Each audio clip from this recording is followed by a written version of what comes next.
Well, hey everybody, welcome back, and welcome to another episode of Gly's Shorts. Oh gee whiz, I'm gonna roll the window down here. There we go, that's right, Gly's Shorts. Okay, so what do I have for you on this Wednesday? Well, this Wednesday's episode is unofficially sponsored by Calvin Klein Underwear. That's right, because Calvin Klein Underwear is really super comfortable, and it's the only underwear that this Mine Explorer wears. So, what do I have for you? Well, this coming Saturday, you guys are going to see an episode that's just so far over the top, I can't even believe it. And before you guys watch that episode, I want to explain to you what the difference is between immersive spatial filmmaking and linear filmmaking, okay?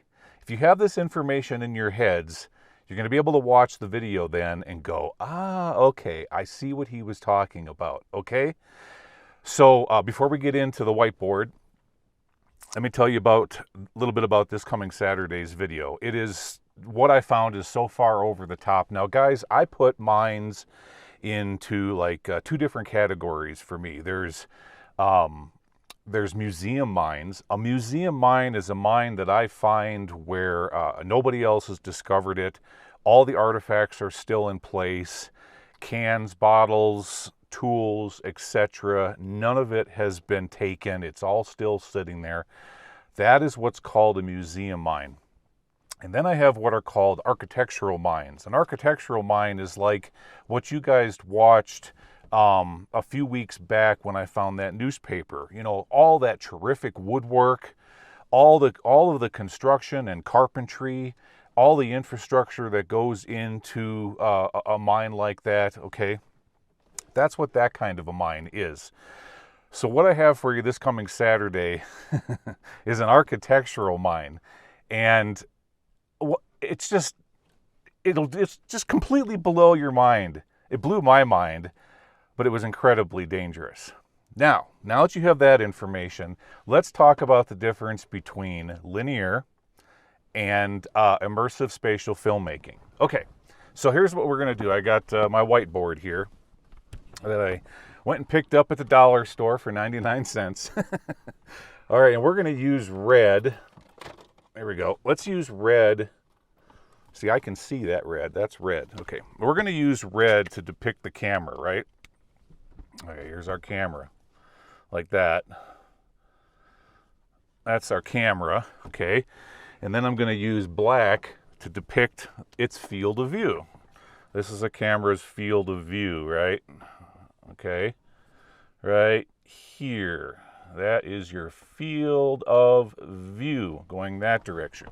Okay, so that's a forward-facing camera. Now, on many different cameras, you've had different types of fields of view. You have a tight linear field of view, okay? You have what's called a wide field of view, okay, like that. And then you have what's called a super view, which is super, super wide, and it basically, when you look at that, it's otherwise known as fisheye, okay? So those are your three different selections on pretty much any action camera. That's your field of view. Now, see, this is why I brought my underwear. All right, now that you know that, let's do this. Here is a mine, let's just call this a drift. Okay, we're walking down a drift or a haulage at it. All right, and I'll tell you what, we'll use blue for me. That'd be pretty cool. Okay, this will be me, and here are my shoulders looking that direction, all right? Okay, so when I'm walking down a main haulage at it, this is going to be the camera right here, and this is the camera's field of view right here.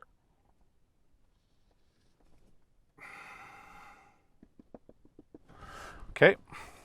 So that's a forward-facing camera, otherwise known as just linear. That's a linear shot. You're just walking forward and observing what's going on in front of you, right?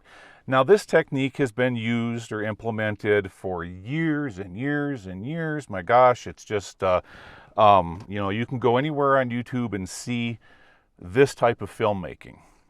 It's everywhere, okay? And the reason for that is because it's the simplest way to produce content.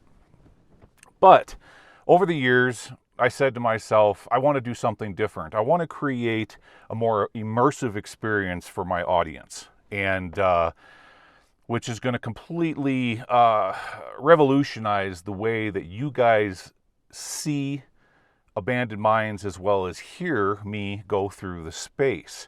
And so little by little, I've developed this immersive spatial filmmaking over the years. Up until now is where I've pretty much perfected it. And let me show you what I'm talking about. Okay, so we're going to get rid of that.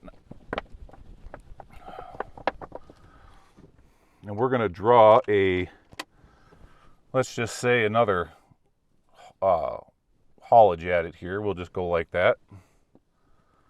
Right? Okay. And then we're going to draw me.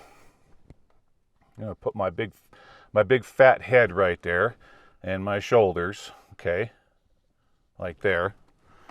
All right, now, so I've got two forward-facing cameras, right? One and two forward-facing cameras. One of those forward-facing cameras utilizes it has a wide field of view, okay? It's not linear, it's not super, it's wide. But one of those forward-facing cameras, okay, has implemented on it what's called tilt lock or horizon lock, okay? So no matter, as I'm going through a mine, and no matter how uneven the terrain is, up, down, left or right, no matter what the camera does or how it moves, the horizon stays perfectly level, okay? That's what that one forward-facing camera is for. Now, I have another forward-facing camera that I'm running at the same time. Here's its field of view. And that camera is set in what's called FPV, or first-person view. That camera allows me to smoothly, because it's on a gimbal, to smoothly pan up if I'm looking into a stope, pan down if I'm looking into a winze, pan over if I'm looking into a drift, okay, etc., etc. So you get these nice, smooth shots up, down, left, and right, just as if your eyeball would look at something, as if your eyeball was on a gimbal, okay, riding on a bumpy road.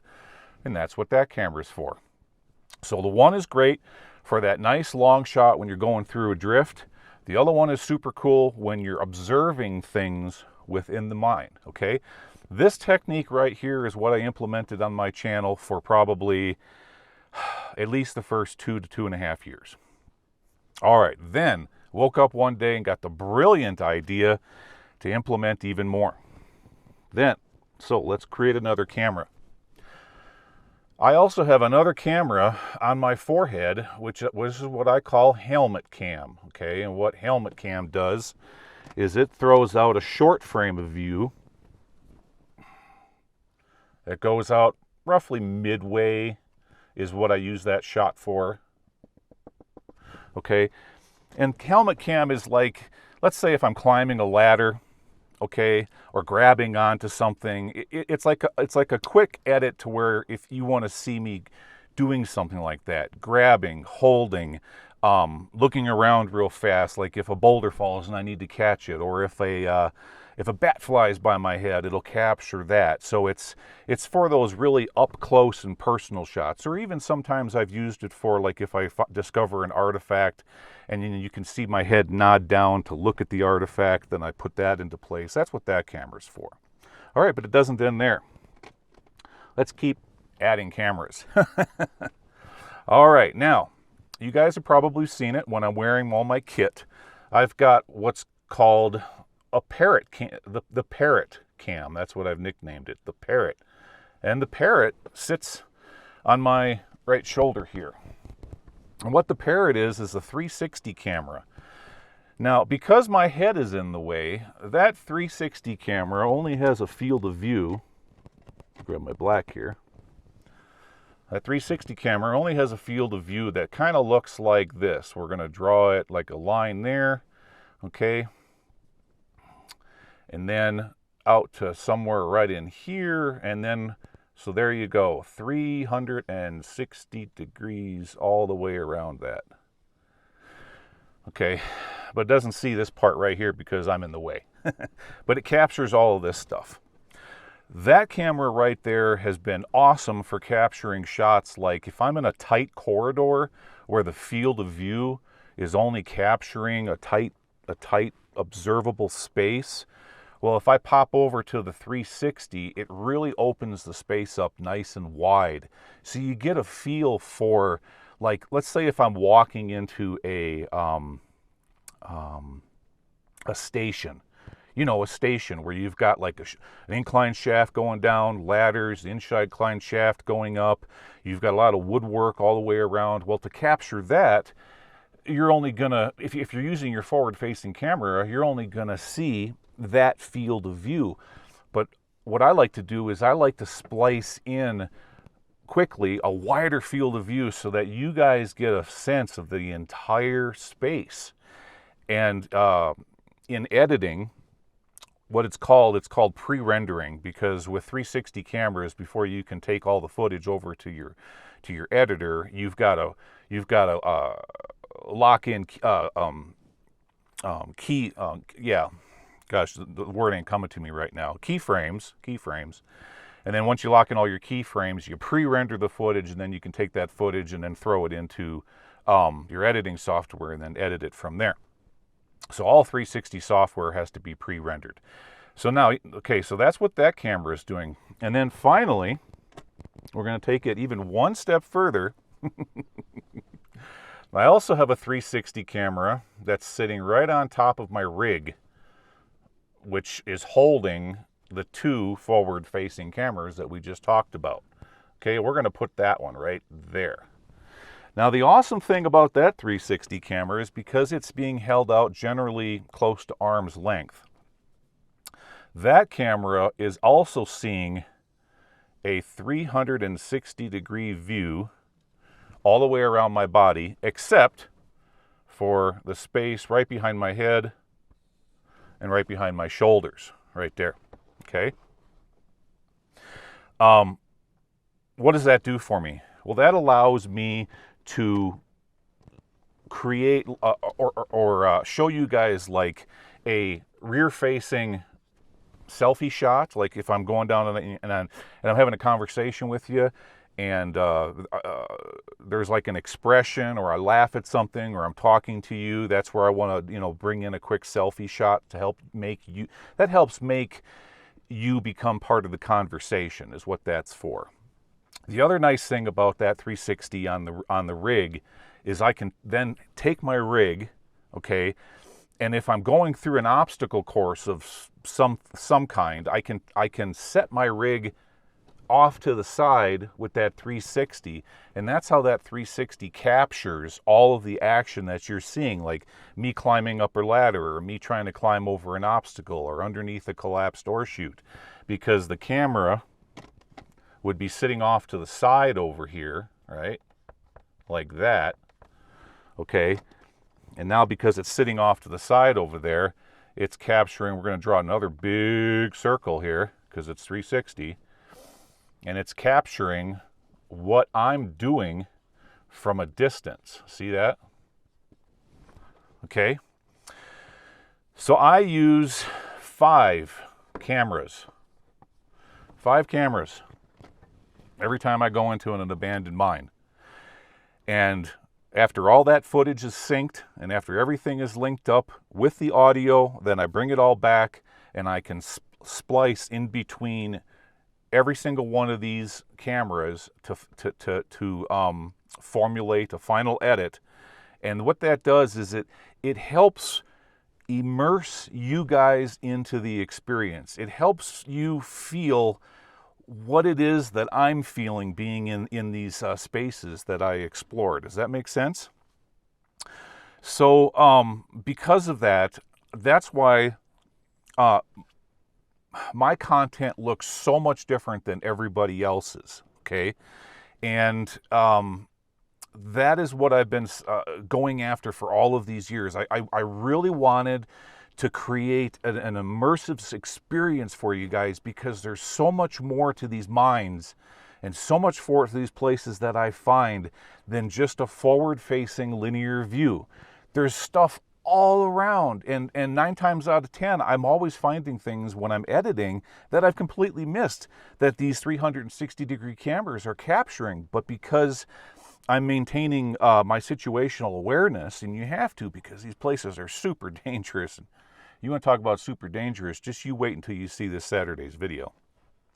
But because of that situational awareness, I don't have eyes on the back of my head or on the sides of my head or straight up, but all of these other cameras capture all of that.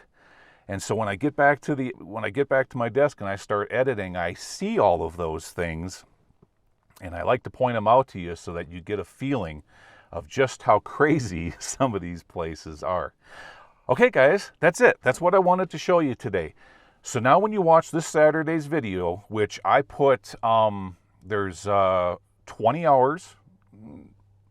There's real close to about 20 hours of field work, and I'm going to say 50 hours of post-production that went into this video. Because, see, it's such an awesome site. I put all of my talents and all of my love into this video.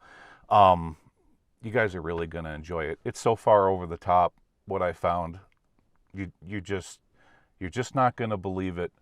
And this video is like nothing anybody has ever seen on YouTube before. It's going to be awesome. Guys, thank you so much for coming along with me today on another episode of Gly Shorts. I hope you learned something today.